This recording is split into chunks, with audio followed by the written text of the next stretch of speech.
The only black people that I saw every day were either opening doors or cleaning floors. Shannon Kelly Ray noticed it immediately at Amazon. Black professionals in high-level corporate roles were few and far between. She was one of the outliers. In 2019, Amazon hired her as a manager in diversity. I felt that much more a sense of urgency that I want to do everything that I could or knew to do professionally to change the trajectory of access to opportunity on Amazon's campus and across Amazon's corporate infrastructure.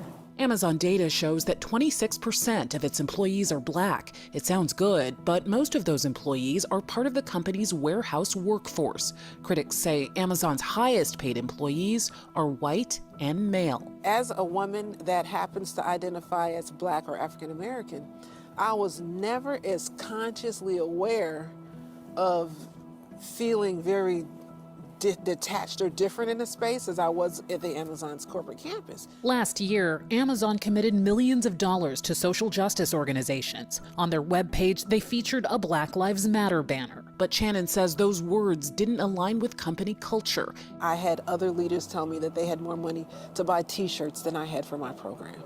What does that tell you about the culture? That tells you that they're not very serious. That that a business team or an engineering team could have more money for swag than a global diversity and inclusion leader could have for their programming. Shannon isn't alone. This year, a national publication interviewed more than a dozen current and former Amazon employees who said the company marginalizes people of color.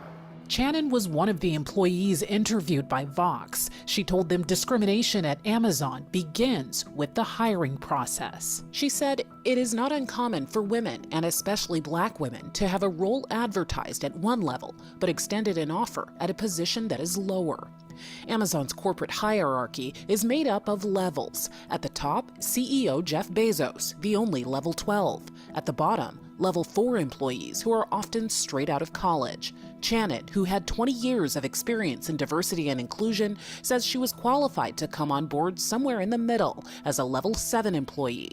Instead, she was hired at level 6. People continued to quizzically ask, why in the world are you at a level 6?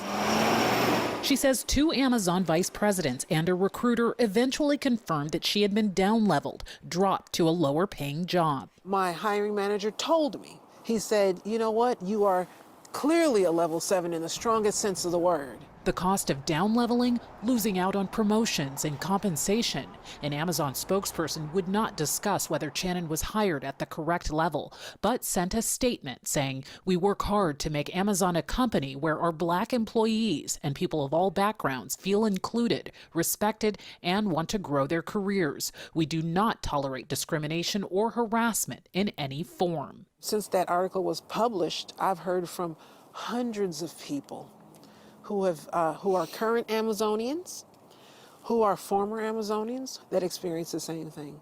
I really do think that there's a systemic issue here. Charlotte Newman is one of the current Amazon employees who reached out to Shannon after the Vox article. There's a clear problem around race and gender at the company that needs to be addressed. Newman says it was so bad she filed a lawsuit against Amazon this year, accusing them of a pattern of hiring black employees at lower levels than comparable white employees, lessening their income and career prospects. It was demoralizing to kind of do work that I knew should have come with a higher title and greater compensation. Amazon declined to speak to the allegations on camera, but a spokesperson told KING5 Charlotte Newman was properly placed in her role at the company. Newman says the discrimination went beyond promotion or pay. Her lawsuit details a business trip with coworkers during which she tried on a black jacket and a colleague told her, quote, "Oh my God, you look like a gorilla."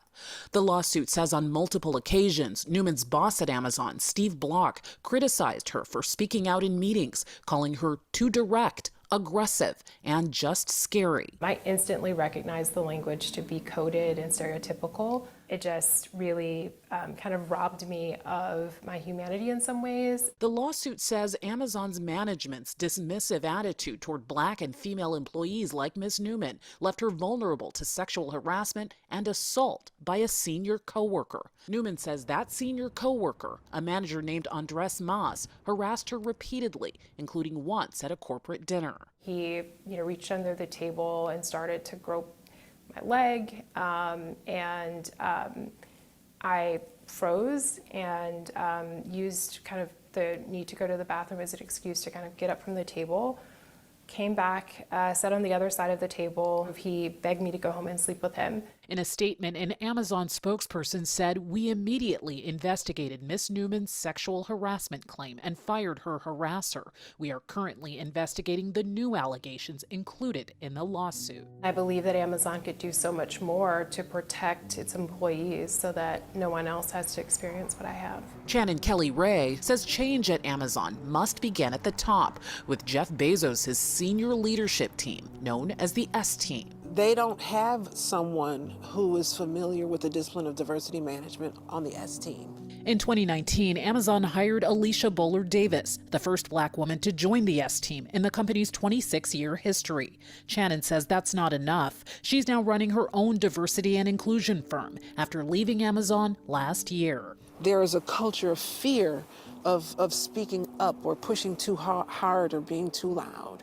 and that has to change.